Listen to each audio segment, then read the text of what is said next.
Hi everyone, it's Hina here from Higher Horizons Plus. I hope you're all keeping safe and well. And today we are going to go through a Higher Horizons Plus University countdown. But this is going to be a little bit different and it's going to be a higher education edition. So in this session, you will be asked a question and the answer will be given to you, but the answer is going to be jumbled up. Now your task is to rearrange the letters that are given to make a word that's related to higher education. Now you will need a pen and paper to do this task, so feel free to pause this video, go and grab a pen and paper and then come back. So if you really want to test yourself, you can give yourself 30 seconds to try and unscramble the letters. And that's also the length of the countdown music, and you'll see the timer on the clock in the next slide. So we'll have a go at the first question. Let's see how we get on, and good luck. So we've got round one, and this is the basics of higher education. So question one, if students want to continue their studies after college or sixth form, where can they go? So here are your letters, and your time will start now.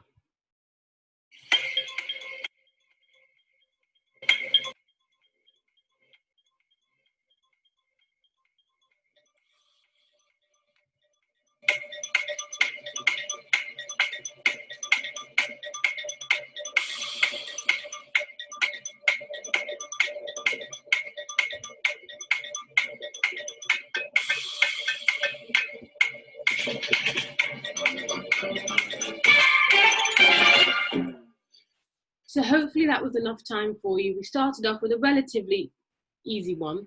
So if you want to continue your studies after college or sixth form, you can go to, of course, university. And university is a higher level educational institution where students study for degrees, but it's also a place where academic research is done. So that's question one. Let's move on to question two. What is the name of the qualification you receive after going to university? Here are your letters, and your time starts now.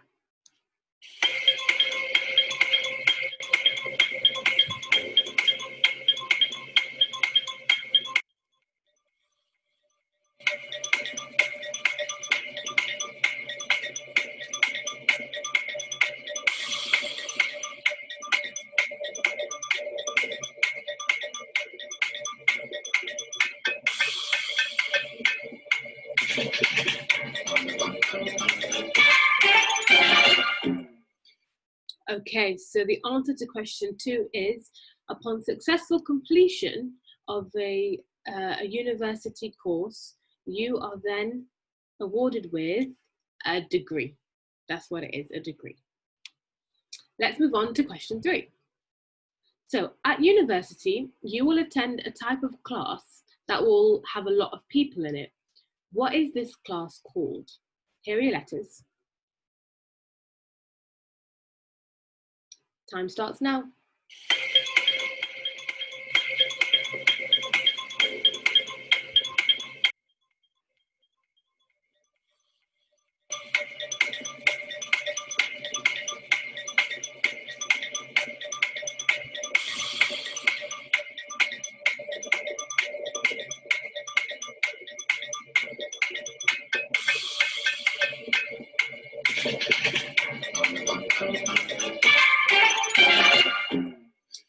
Okay, some of you might have heard of this term before, some of you might not have, but yeah.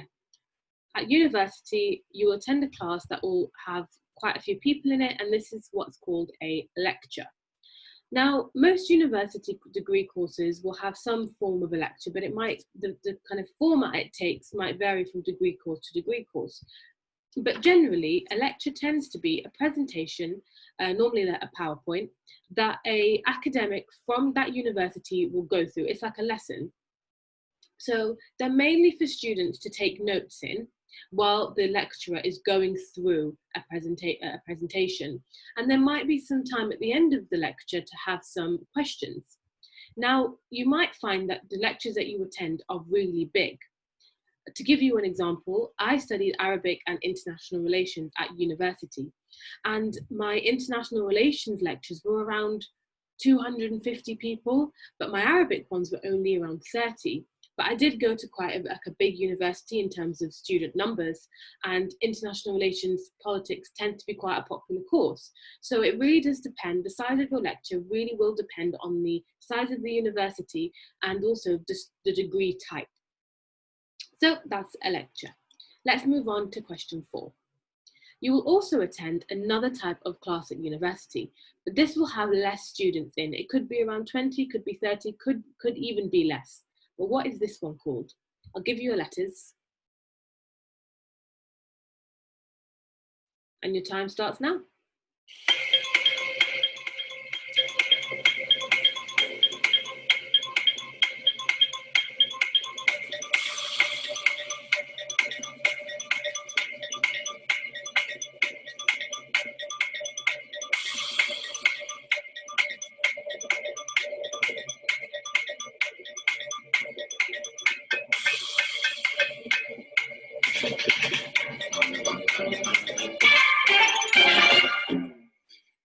Okay, so the answer to question 4 is a seminar. Now, what a seminar is, they tend to be, again, it's the type of class that you'll attend at university, and most degree courses are made up of what's called lectures and seminars. So like I've explained it before, lecture is kind of the big class that you'll have and you'll listen to a presentation, take notes, but then seminars are designed for kind of smaller groups of students to discuss and analyze the material that was covered in the lecture. So for example, you might have your lecture on a Tuesday and then have your seminar on a Thursday. And in preparation for the seminar, you might have to do some reading, and you might also have to prepare questions and answers to those questions ready to discuss in the seminar. Seminars may also be the place where you'll have to give a presentation. So some degree courses may want you to present to the group, and that could be, you know, in a pair, in a group, or it could just be by yourself. So that's a seminar. Let's move on to round 2, and this is student life. So question 5. In your first year of university, you will most likely live on campus in student accommodation. What's another name for student accommodation? So here are your letters. Bit longer this one. And your time will start now.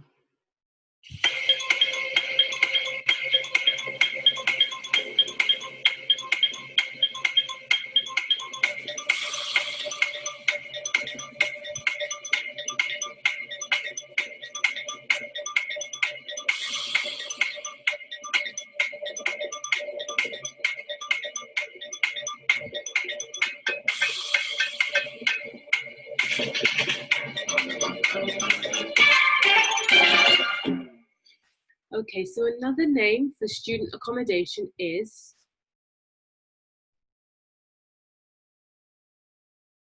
halls of residence. So if you're in your first year, you will most likely live in student accommodation / halls of residence.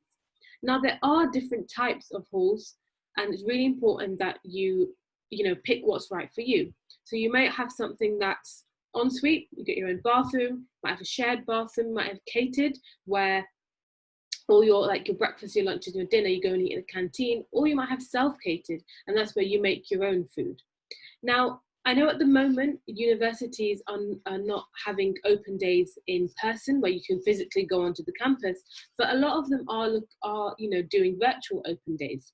And I would really recommend that if you are thinking about going to university, not even next year, maybe the year after, I would say go and sign up to one of these virtual open days, because you can literally do it sitting from home, and you can take a campus tour. And part of that virtual campus tour, you might also be able to look around the student accommodation, the halls of residence.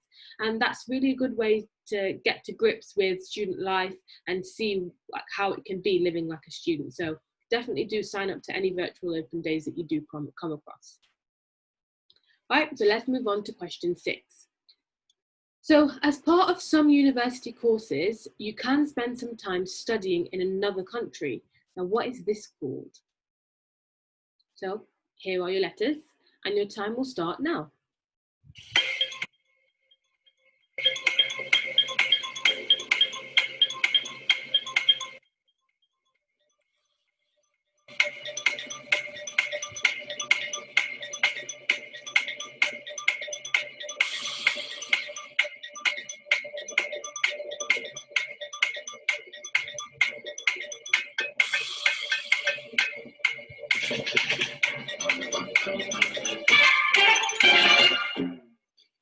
Okay, again, some of you might have heard of this before, some of you might not have, but you may be able to spend some time studying abroad, and this is often called, quite simply, a year abroad. Now, year abroads at universities, some will offer some will offer you a year abroad, some will not. Some degree courses will allow you to take a year abroad, some will not. So it's really important to make sure you ask about a year abroad on a virtual open day or a physical open day when we are able to go and visit a university. So year abroads, you can potentially spend a whole year studying in another country, or potentially it could even be a semester. Again, it depends on the degree type. So if you study a language, it will most likely be the case that you will spend a whole year studying in another country. Like I mentioned, I studied Arabic, so I was really lucky and I was able to spend a whole year studying Arabic in Morocco. But I really want to stress that year abroads are not only for people who are studying languages. If your degree course allows it, you may also be able to study do a year abroad, even if you're studying something like history. Again, it's just important to make sure you ask your university, the department that you're looking at, if your degree course offers a year abroad as part of that course.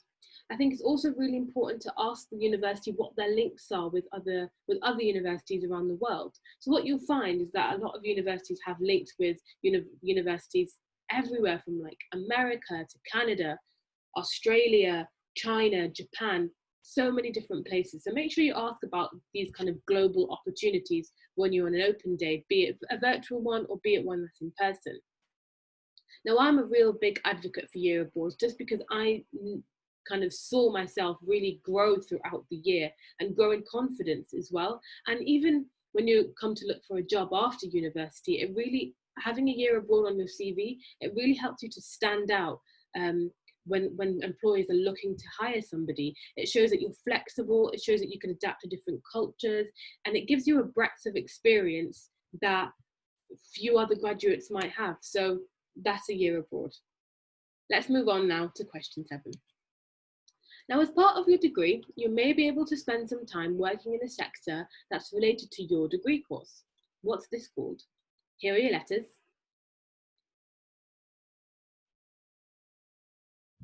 And your time will start now.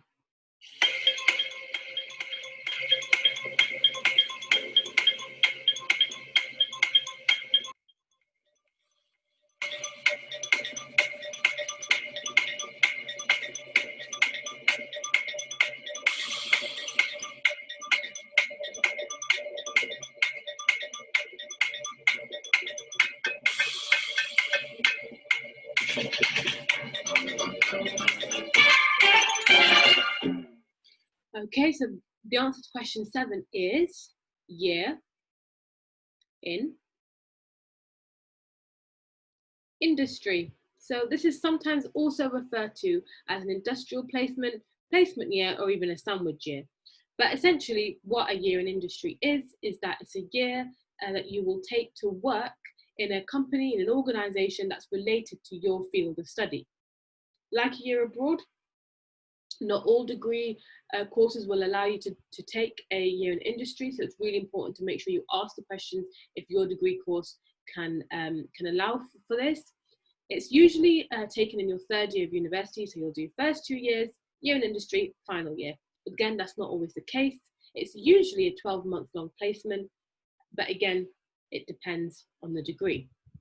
What's really great about year in industries is that it gives you the practical, real-life working experience, especially as it's related to something that you're interested in, it's related to your field of study. It will be really relevant and really worthwhile for your own personal experience.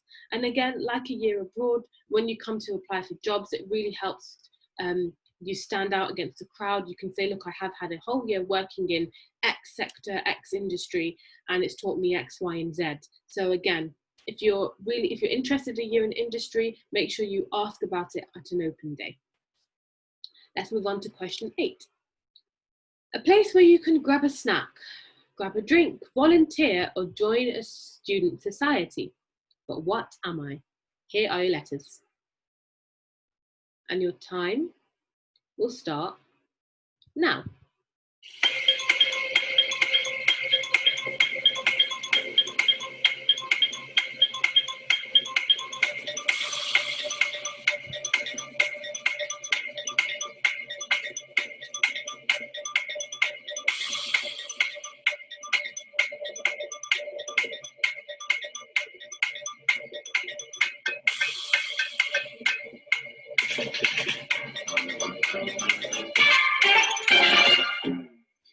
So the answer to question 8 is a student union. Some of you might have heard of a student union before, some of you might not have. Don't worry, I'm going to explain it to you now anyway. So most universities will have a student union. It's sometimes referred to as the SU. Now what a student union is, it is actually run by elected student representatives who essentially just want to make life better for you. So just to give, well, better for students. So just to give you an example, I know of one student union who lobbied their local bus company to try and get them to reduce the bus fares for students on popular student bus routes, and they were successful in doing that.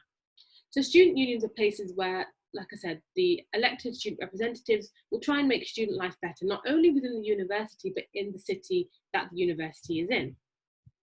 But it's not, student unions are more than that.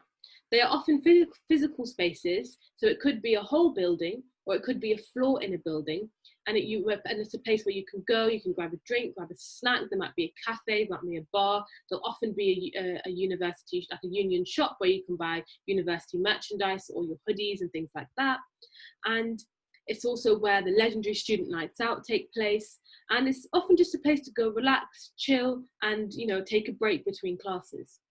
Now, if you have heard of a student union before, you potentially might have heard about student clubs and student societies, and this is one of the biggest parts of a student union.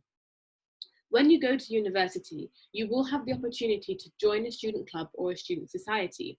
And depending, obviously, some universities have loads of them, even hundreds of different student societies.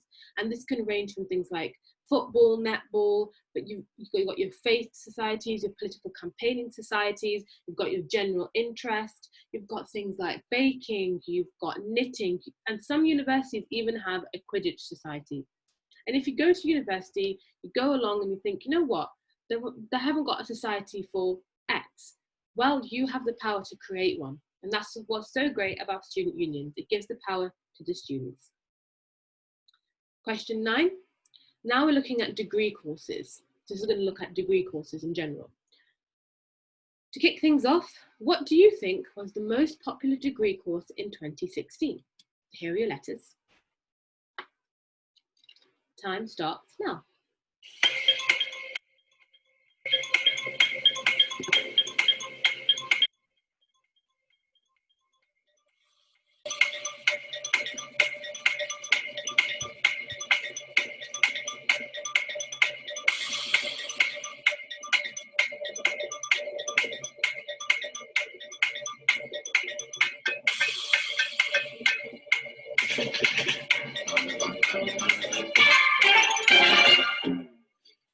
So the most popular degree course in 2016 was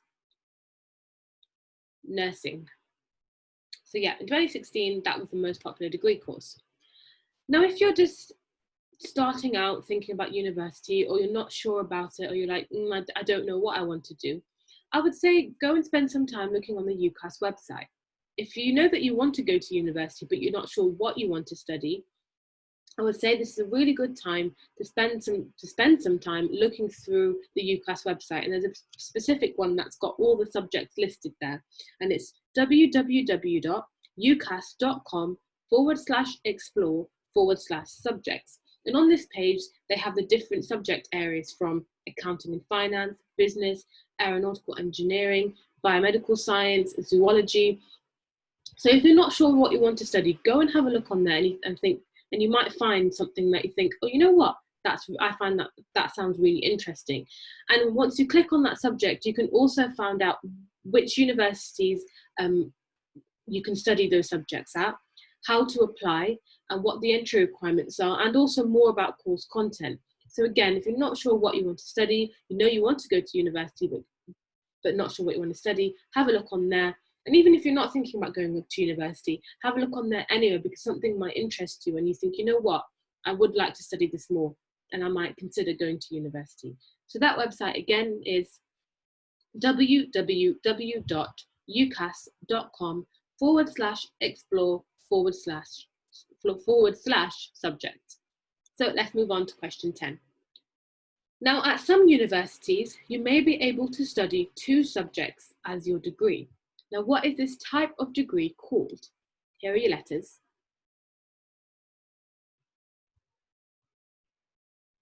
And your time starts now.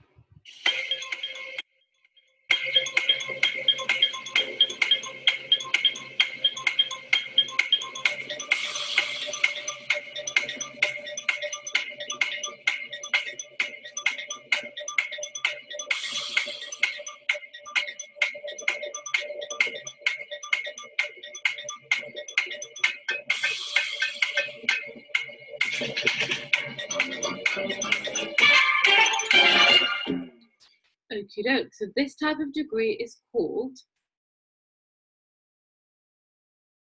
a joint honours. Now, what a joint honours is a single degree, but it will allow you to combine 2 different subjects into one single qualification. So it's not 2 separate degrees. You don't get to graduate with 2 degrees. It's one single degree. And you can do lots of different combinations. And again, it's really important to do your research on joint honours because different universities will allow you to do different combinations. And with joint honours, you can do 2 subjects that are related to each other, for example, politics and history, or some universities might allow you to do a combination of subjects that aren't really related. So something, for example, like maths and music. The important thing with joint honours is to do your research. So I did a joint honours, like I mentioned at the start, I studied Arabic and international relations. They aren't linked, but they also kind of are linked. If you're looking at, socio-political context, you can link them. That's how I linked them. And for me, a joint honours worked really well because I liked having that variation. So some days I had my kind of political hat on, some days I had my Arabic hat on, and I liked that variation. For me, it worked out. And if it sounds appealing to you, make sure you do your research, speak to student ambassadors who might have done a joint honours at the university you're looking at, and yeah, do your research. It's the biggest thing. Right, let's go on to question 11. So at university, you will have a certain number of hours per week that you will attend classes. This is often called what? So here are your letters. And your time will start now.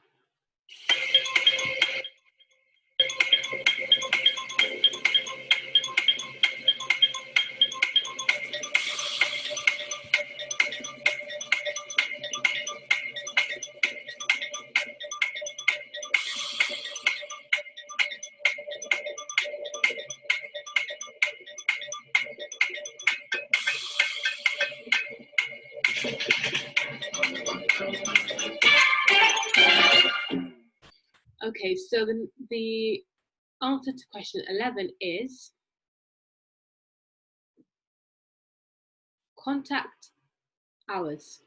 So each degree course will have a certain number of contact hours, and what this means is that basically the number of hours you will be either in lectures, seminars, tutorials, or basically a different variation of that depending on your degree course. So the contact hours will vary from degree to degree. So to give you an example, some medicine courses might have contact hours of around 20 to 25 per week. And some courses like history might have between 10 to 12.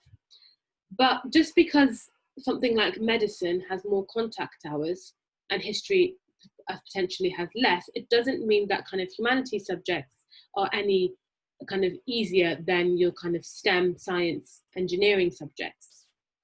What the students studying history would need to do is outside of those contact hours, they'll have to utilize their time doing research and reading a lot more. So just because humanities degrees tend to have less contact hours, it doesn't necessarily mean that they're easier. So it's not an easy get out clause. Right, and let's move on to the final question, question 12. So what is the celebration at the end of your degree called? Here are your letters. And your time will start now.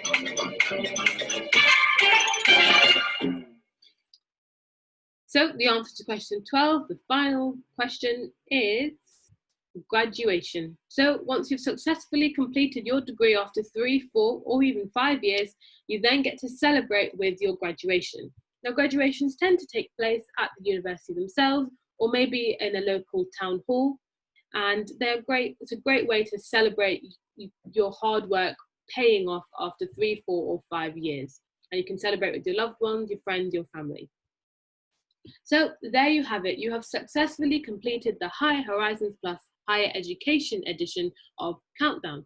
Thank you so much for listening. Here's a quick summary again of all the answers. And I really hope that through this game, you've learned a little bit more about the practicalities of university, what kinds of classes you'll have, so lectures and seminars, you know, like the different types of student accommodation, different options that you may be able to add to your degree, so a year in industry, a year abroad, and then also about student life, the student union, joint honours, contact hours, and things like that. But if you've got any questions, please feel free to get in contact with any of us hub offices at Higher Horizons, and you can do that by following the link on the screen. So it's www.higherhorizons.co.uk/ask. We're happy to answer any questions that you might have about school, college, or university. Could be student finance, student accommodation. Feel free to ask us on there. We really do need your feedback, please. So please help us by filling out our short feedback survey in the link that's there. It won't take you long. It will basically help us to create when we're creating more content for students. So thank you so much for listening. Like I said, any questions, visit us on higherhorizons.co.uk/ask, but also follow us on our social media pages. We have a Twitter page, a Facebook, an Instagram, and even a TikTok. And we've got some great engaging and fun content for you on there. Thank you so much for taking part, everyone. Take care and stay safe. Bye.